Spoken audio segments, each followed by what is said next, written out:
First up, fighter jets. Mikoyan-Gurevich MiG-15. This trained the first North Vietnamese jet pilots to face US wings. It was fast and agile. It marked a massive leap for the resistance in the skies. Mikoyan-Gurevich MiG-17. This fighter was a nightmare for American pilots in tight dogfights. Slower than US jets, it could turn inside them. Its cannons shredded heavy bombers. Mikoyan-Gurevich MiG-19. The first supersonic fighter used to intercept US strike groups at high speed.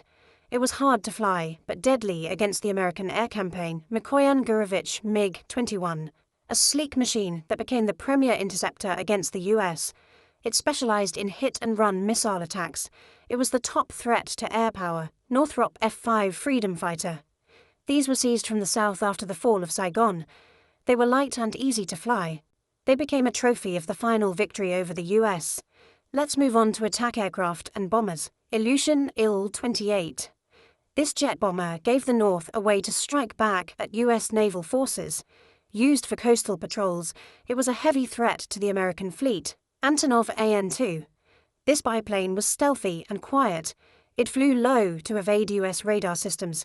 It was used for daring night raids against American ships and radar bases. Douglas A-1 Skyraider. A piston beast seized from the south, it carried more bombs than some jets and could loiter for hours. It was a tough prize of the American retreat. Cessna A-37 Dragonfly. Small but deadly for hitting retreating forces. Its miniguns had a high rate of fire. It was a perfect tool for jungle strikes against US allies. North American T-28 Trojan. A trainer turned attacker that saw early action in the war. It was rugged and simple. It was used to spot American movements in the thick jungle. Continuing with Gunships, captured US. Douglas AC-47 Spooky. A flying fortress of rapid-fire guns taken from the south. It could rain down thousands of rounds. It was a terrifying prize of the American war. Fairchild AC-119 Shadow Stinger. A heavy gunship seized from the south. It had night vision and heavy cannons. It was used against the remnants of US-backed forces after sunset. Now let's look at helicopters. MiL-Me-1. This small helicopter was the first of its kind for the North. It trained the pilots who would fly missions against the massive US air armada. MiL-Me-4. A reliable workhorse for the North's transport needs. It moved troops and gear over the jungle. It bypassed US ground blockades with ease. MiL-Me-6. A giant used to airlift North Vietnamese MiGs to hidden bases. This helped the jets avoid US bombing raids. It was a master of heavy lifting. MiL-Me-8. A legendary transport built for harsh jungle combat. It became the backbone for moving the North's troops. It was the rival to the American Hueys. Bell UH-1 Iroquois, the iconic symbol of the US air war. Captured units were used for transport. This helicopter defined the mobility of the American intervention. Boeing CH-47 Chinook. A massive twin-rotor lifter captured after the American withdrawal. It moved dozens of soldiers. It became a vital asset for the North's final victory. Up next, Hughes OH-6 Cayuse, a small scout known for its agility. This captured loach could weave through trees. It was used to find hidden US positions in the deep jungle. Now this is the Bell OH-58 Kiowa, a light scout taken from the south. It served as a vital eye in the sky for the North. It could maneuver in tight spaces to watch US troop movements. Moving on to transport and logistics. Douglas C-47 Skytrain, a legendary transport essential for North Vietnamese logistics. It moved cargo across the country. It was a reliable tool against the American blockade. Ilyushin Il-14. This transport was built for the tough jungle airfields of the North. It flew missions despite the US bombing. It was a solid and rugged machine. Antonov An-24, a turboprop used for long-range supply missions for the North. It was reliable and fast. It helped the North maintain its logistics against the US. Lockheed C-130 Hercules, the ultimate transport seized after the American retreat. It carried massive loads into short runways. It remains a prize from the war with the US. Fairchild C-123 Provider. This transport was designed for rough jungle strips. Captured after the war, it moved heavy cargo.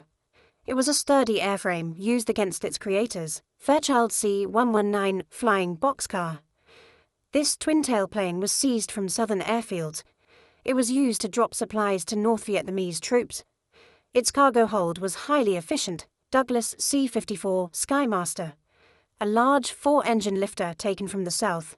It was used for long-range logistics for the North. It was a vital asset in the post-war era. Now this is the Cessna 402, a light transport used for quick utility missions. Captured from the south, it was nimble and fast. It moved small teams across the war-torn nation, moving on to observation and reconnaissance, Berry of B-6. This flying boat patrolled the coast for the North. It watched for U.S. Navy ships in the Gulf of Tonkin.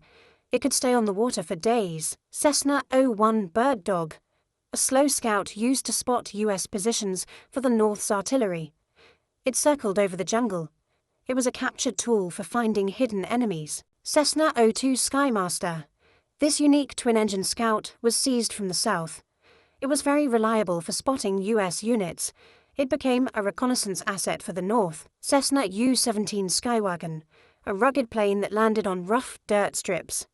Captured from the south, it supplied remote jungle outposts. It was perfect for the North's mobile war. Aero AE-45. This Czech aircraft gave the North light transport and communication. It helped coordinate resistance against the U.S. air war. It was a modern, sleek machine. Finally, we have training and early war specialized aircraft, Yakovlev Yak-18.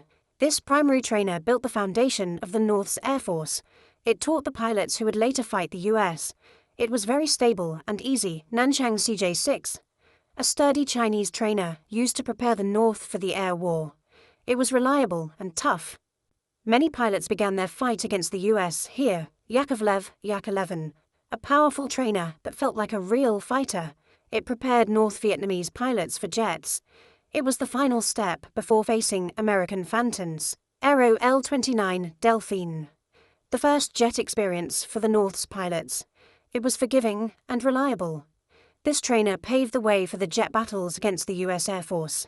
Zlin Z-226, an agile trainer used to teach dogfighting maneuvers to the North. It had excellent control.